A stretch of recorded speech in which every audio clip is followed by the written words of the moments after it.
आजची जी ही बैठक होती ही नाशिक महानगरपालिकेतर्फे आयोजित केलेली बैठक आगामी सिंहस्थ कुंभमेळा 2027ची तयारीसाठी पहिली बैठक आम्ही अशी घेतली आहे आणि याच्या पुढे अजून भरपूर अशी बैठका होणार आणि याच्या जे सर्व साधू महंतांची आणि बाकी जे मान्यगण आले होते त्यांची जी सूचना होती ते मोस्टली की जे मूलभूत सुविधा त्यांना नाशिक महानगरपालिकेतर्फे पाहिजे, त्यांना आमच्याकडे काय काय अपेक्षा आहे आणि आगामी सिंहस्थ कसं आपण सुरळीतपणे करणार याबाबत चर्चा झाली आहे। त्यांची सूचनाची आम्ही नोंद करून घेतली आहे आणि आम्ही ते वरिष्ठांपर्यंत पोहोचवणार। माननीय मुख्यमंत्री साहेबांना पण आम्ही याचा एक पूर्ण रिप्रेझेंटेशन पाठवणार आहे।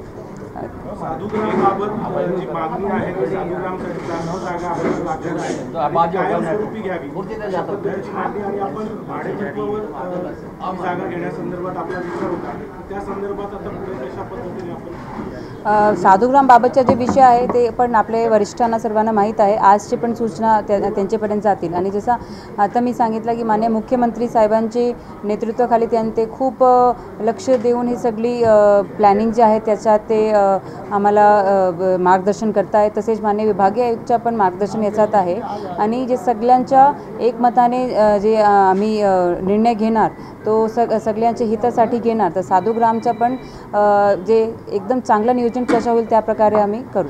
मॅडम किती फिजिबल आहे कारण जवळपास 500-700 एकरची जागेची मागणी जे करताय, आपल्याकडे तितकीशी जागा आहेत का किंवा त्याबाबतची जर जागा असेल तर आपला तेवढं तयारी आहे का घेण्याची?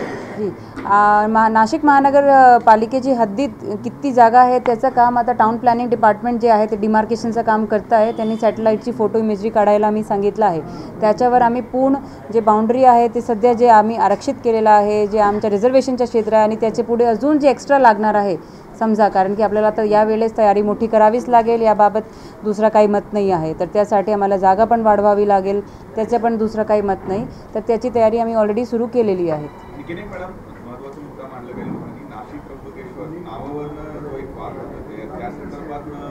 त्या संदर्भात मला वाटते की इथे जास्त मी बोलू शकत नाही, कारण की तो विषय हाच आहे की म्हणजे सर्वांचं मत आहे ते वरपर्यंत आम्ही माझं पाठवण्याचं काम आहे त्याच्यावर सध्या। जी जी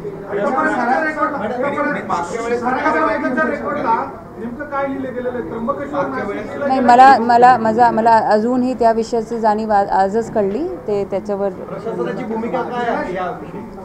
तेच आताच हा विषय आलेला आहे।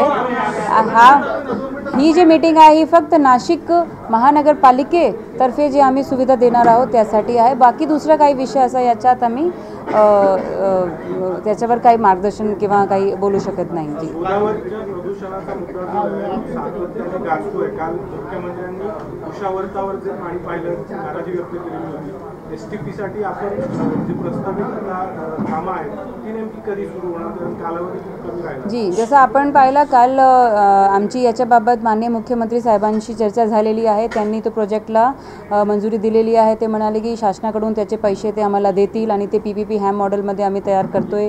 त्याच्या टेंडरचा RFQ झाला आहे, RFP आम्हाला आज किंवा उद्या 2 दिवसात त्यांनी सूचना दिली आहे फ्लोट करायला। 15 दिवसातच आम्ही हे काम पूर्ण करू, म्हणजे एप्रिलमध्ये आमची तयारी आहे की आमचं काम सुरू होईल आणि त्याच्या आधी आम्हाला शासनाचे पण जे निधीची मागणी आहे त्याची पण पॉझिटिव्ह आम्हाला असा त्यांनी आश्वासन पण दिलेलं आहे।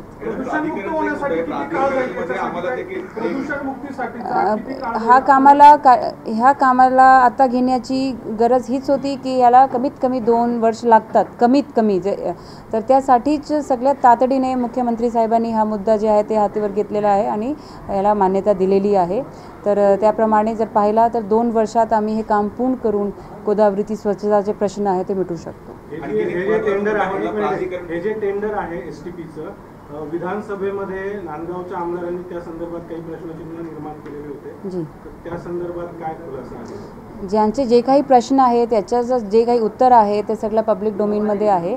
याबाबत आमच्याकडे जसं जर त्यांनी काही विचारणा केली आम्ही त्यांना सांगू आणि आपण पूर्ण प्रोसेसने हा पार पाडतोय, याच्यात काही विलंब होणार नाही आणि सगळे लोकांची डिमांड आहे, आपली डिमांड आहे, म्हणून हा प्रोजेक्ट आपण हाती घेतलेला आहे। नाही, अशा प्रकारच्या काही नाही आहेत।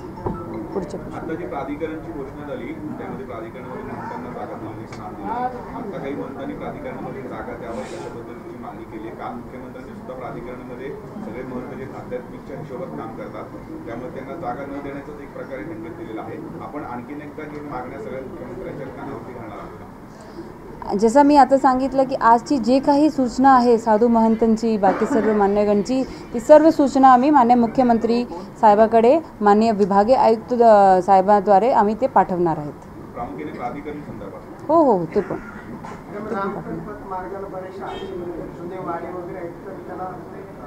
त्याच्यावर आमचं काम सुरू झालं आहे. आमची प्लॅनिंग जे आहे ते होतोय. पहिला पण त्याचा पण जे पहिला टेंडर आहे ते एप्रिलमध्ये आम्ही फ्लोट करणार आणि पहिल्या टप्प्याचं त्याचं काम पण सुरू होऊन जाईल. बिलकुल होईल.